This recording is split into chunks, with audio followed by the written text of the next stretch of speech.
Fading of India's environmental jurisprudence. क्या कहना चाहते हैं? देखो, आप जानते हो कि जब से ये सब 4 धाम प्रोजेक्ट वगैरह शुरू हुए, मतलब उसके तहत ये बात हुई कि हाईवे वगैरह बनाएंगे, 4 धाम प्रोजेक्ट, है ना।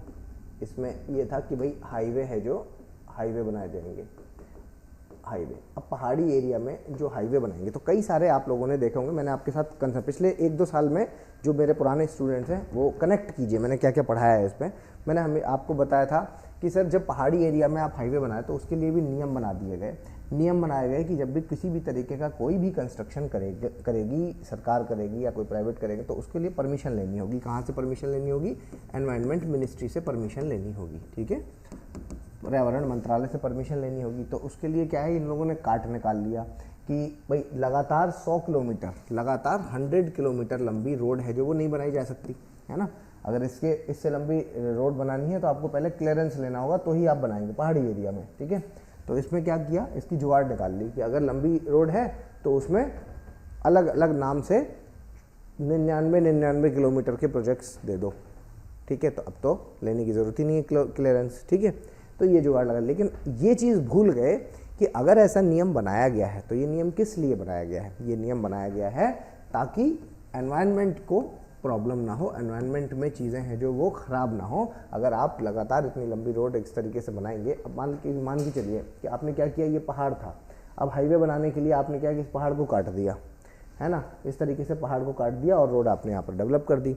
अब इसका बेस तो आपने हटा दिया, है ना, तो आज नहीं तो कल यहाँ पर क्या लैंडस्लाइड की प्रॉब्लम आ जाएगी, ठीक है। तो इस तरीके की घटनाएं हमने देखी, ये चीज़ यहाँ पर कही। इसके अलावा यहाँ पर जो कहा जा रहा है वो ये है कि अभी कुछ समय पहले आपने अरावली वाला इशू देखा, याद है आपको? अरावली को लेकर के अभी क्या घटना हुई थी कि 100 मीटर से जो ऊंची चोटियाँ, मतलब उससे जो छोटी हैं उनको हम अरावली में कंसिडर ही नहीं करेंगे। 100 मीटर, है ना, ये एक नया नियम आ गया कि 100 मीटर से ऊंची जो चोटी है उसको अरावली नहीं मानेंगे। अब तो अच्छी बात है कि सुप्रीम कोर्ट ने उसको अपने अंडर में ले लिया और फिर उन्होंने कहा नहीं ऐसा, मतलब इस पर संज्ञान लिया उन्होंने। अभी हालांकि फाइनल फैसला नहीं आया, देखो क्या होता है, लेकिन कहने का मतलब है कि ये चीज़ आई ही क्यों, चर्चा में ही क्यों आई, ये दिमाग में ही क्यों आया कि इस तरह की कोई डेफिनेशन बना करके हम इस एरिया का यूज़ करें। बेसिकली तो आप कहीं ना कहीं एनवायरनमेंट को ख़राब कर रहे हो। ये भी यहाँ पर किसका काम है कहेंगे तो ये भी सरकार की तरफ से होने वाली कमी है, और ये कमी भी सरकार की, क्योंकि ये नियम तो सरकार ही बनाती है, और फिर जुडिशरी का काम होता है कि उस पर लगाम लगाए, ठीक है। तो यहाँ पर भी आपने देखा, यहाँ पर भी देखा आपने, इस तरीके की चीज़ें हैं जो वो निकल के आ रही हैं।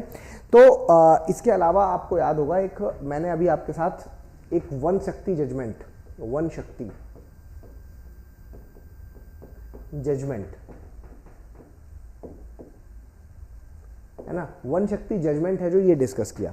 और वन शक्ति जजमेंट है जो, उसमें ये 2025 का था, वन शक्ति जजमेंट 2025 वाला जजमेंट है, ठीक है। इसमें आपको याद आ रहा है कि मैंने डिस्कस किया था कि अगर प्रोजेक्ट एक बार बन गया है ना, जिसमें कि 2-1 से फैसला आया था, याद कीजिए, है ना, कि 2 जज एक तरफ थे और 1 जज एक तरफ थे, और जिसमें कि ये फैसला आया था जिसमें बताया गया था कि अगर मान लीजिए कि कोई प्रोजेक्ट है, ठीक है, वैसे नियम क्या है, नियम ये है कि अगर कोई प्रोजेक्ट है, पहले प्रोजेक्ट बनेगा, तो प्रोजेक्ट अगर बन रहा है तो उसके लिए आपको क्या करना है, EIA लेना होता है। EIA क्या चीज़ है? Environmental impact assessment, environment impact assessment, इसको क्लियरेंस लेना होगा कि भाई पर्यावरण के हिसाब से ये अनुकूल है या नहीं है। तो जैसे ही आप ये अनुकूलन का अनुकूल, ठीक है, कि ये अनुकूल है जो प्रोजेक्ट आप बना रहे हैं, अगर ये EIA मिल जाता है तो फिर आप उस प्रोजेक्ट पर काम करना शुरू कर दिए। लेकिन हमारे यहाँ पर क्या देखा जाता है कि प्रोजेक्ट पर काम है जो वो पहले हो जाता है और फिर बाद में EIA है जो उसकी परमिशन ले ली जाती है। तो ये मामला जब सरकार के जुडिशरी के सामने आया तो इसी जजमेंट को कहा गया वन शक्ति जजमेंट, ठीक है। तो एक तरफ तो वैसे नियम तो यही है, लेकिन इस पर एक ये भी है कि अगर इनकेस, नियम समझिएगा, ठीक है, अगर इनकेस किसी ने प्रोजेक्ट बना दिया, पहले जो जजमेंट आया था उसमें क्या था कि अगर किसी ने प्रोजेक्ट बना दिया और EIA नहीं लिया, परमिशन नहीं ली, प्रोजेक्ट तैयार कर दिया और फिर बाद में पहुंच गया कि दे दीजिए भाई परमिशन, है ना, तो उसको क्या कहा जाएगा, उसको इलीगल कहा जाएगा। प्रोजेक्ट बनने के बाद अगर परमिशन ली गई तो इलीगल कहा जाएगा। लेकिन इस चीज को पलटते हुए सुप्रीम कोर्ट ने वन शक्ति जजमेंट में कहा कि भाई इससे हो क्या रहा है, इससे लॉस बहुत सारा हो जाता है, इससे बहुत ज़्यादा लॉस हो रहा है कि अब हज़ारों प्रोजेक्ट ऐसे हैं जो बिना परमिशन के बना दिए हैं। अब एक तरह से उनको तो इलीगल कहना चाहिए, है ना, और इलीगल कहा भी जा रहा है, लेकिन जैसे ही आप इसको इलीगल कहते हो तो फिर कितना सारा पैसा, कितना सारा लेबर सब बर्बाद हो जाएगा। तो वो पैसा ना बर्बाद हो, लेबर ना बर्बाद हो, उसके लिए ये कह दिया गया कि जो बन गए हैं, आगे से ध्यान रखना, लेकिन जो बन गए हैं उनको हम क्लियरेंस दे देंगे। अब ये जैसे ये बात आपने कहा तो ये तो बिल्कुल वैसी बात हो गई ना कि क्लास में जब किसी को कोई आंसर नहीं आ रहा होता है तो वो मुंह नीचे करता क्या देता है, सॉरी सर। और इस बात से वो क्या है, उसको कोई फ़र्क नहीं पड़ता कि वो कल से याद करके आए, उसको पता है कि मेरे पास एक सॉल्यूशन है, क्या, मुंह नीचे करना है और बोल देना है सॉरी, है ना। तो ये वैसा ही है कुछ कि सरकार को पता चल गया कि भाई कुछ भी कर आके फाइनली क्लियरेंस तो मिल ही जा रहा है ना। तो यहाँ पर हमें जुडिशरी कमज़ोर होता हुआ दिख रहा है, इसी चीज़ के लिए यहाँ पर ये बता रहे हैं। यहाँ देखो जुडिशरी कमज़ोर दिख रहा है, अरावली में इस तरीके की चीज़ें हुई तो जुडिशरी का बहुत स्ट्रिक्ट एक्शन नहीं लिया, यहाँ कमज़ोर दिख रहा है। चार धाम हाईवे वाले में, मतलब कहने का मतलब है कि कई सारे जो जजमेंट आए हैं पिछले, उन सब में जुडिशरी है जो वो कमज़ोर होता हुआ नज़र आ रहा है। अब यहाँ पर जो बात हो रही है वो ये है कि देखो आर्टिकल नंबर 14, आर्टिकल नंबर 21 और आर्टिकल नंबर 48A, ये तीनों मिला करके क्या कहते हैं, ये तीनों मिला करके कलेक्टिवली गारंटी देते हैं इक्वालिटी की, एनवायरमेंटल प्रोटेक्शन की, इक्वालिटी आर्टिकल 14 इक्वालिटी की गारंटी देते हैं,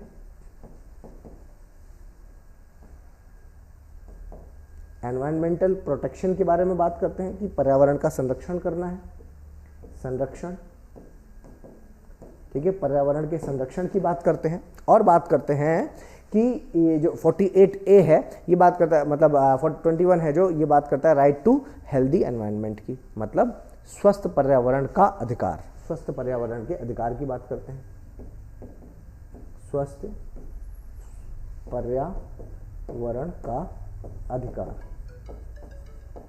ठीक है। तो मतलब ये तीनों जो आर्टिकल नंबर 14, 21 और 48A है, ये एक तरफ समानता की गारंटी देते हैं, एनवायरमेंटल के पर्यावरण के संरक्षण की बात करते हैं और स्वस्थ पर्यावरण के अधिकार हमें प्रदान करते हैं, ठीक है। तो एक तरफ तो हमारे पास क्या फंडामेंटल राइट जैसी चीज़ है, लेकिन फिर भी ये चीज़ हमें होती हुई नहीं दिख रही है।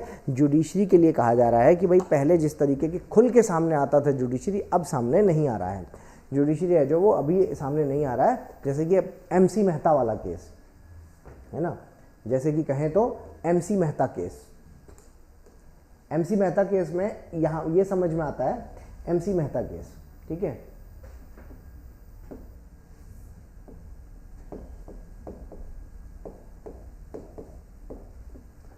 MC मेहता केस में क्या समझ आता है, MC मेहता केस में ये चीज़ आई कि भाई उन्होंने क्या किया कि इकोलॉजिकल प्रोटेक्शन के लिए माइनिंग को पूरी तरीके से बैन कर दिया। देखो लेक का मामला था, मामला समझाता था। MC मेहता केस में जैसे मान लीजिए कि ये कोई लेक है ना, तो उससे 2 किलोमीटर तक का जो एरिया होगा, 2 किलोमीटर तक का एरिया, यहाँ पर माइनिंग को बैन कर दिया गया। बैन मतलब बैन, ठीक है।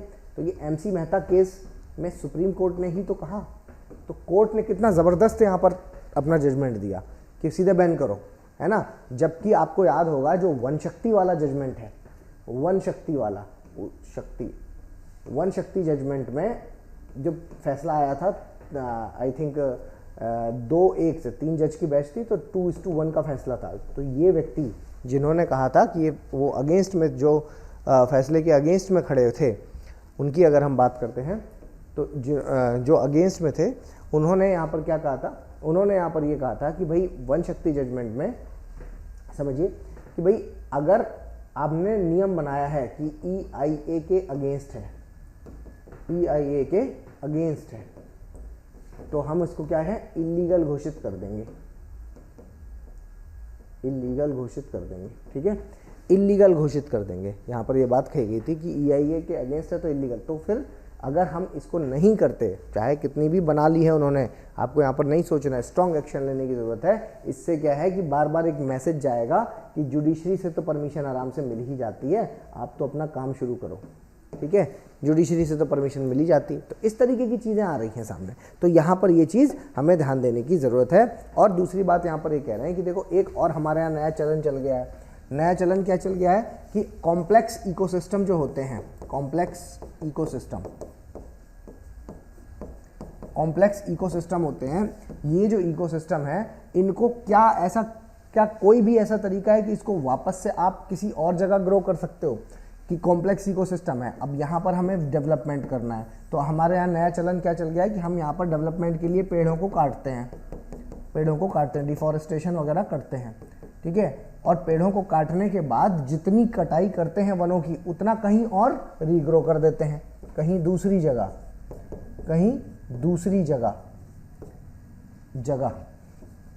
रीग्रो कर देते हैं, ठीक है, रीग्रो।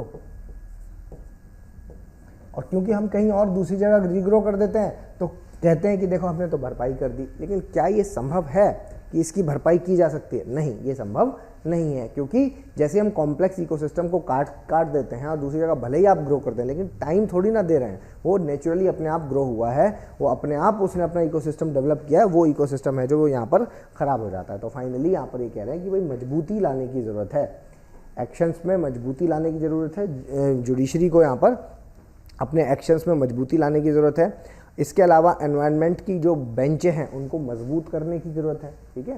मतलब एनवायरनमेंट से रिलेटेड जो भी बेंच मतलब सुप्रीम कोर्ट की जो भी बेंच उसका निर्णय ले उसको स्ट्रेंथन करो, उसको मजबूत करो।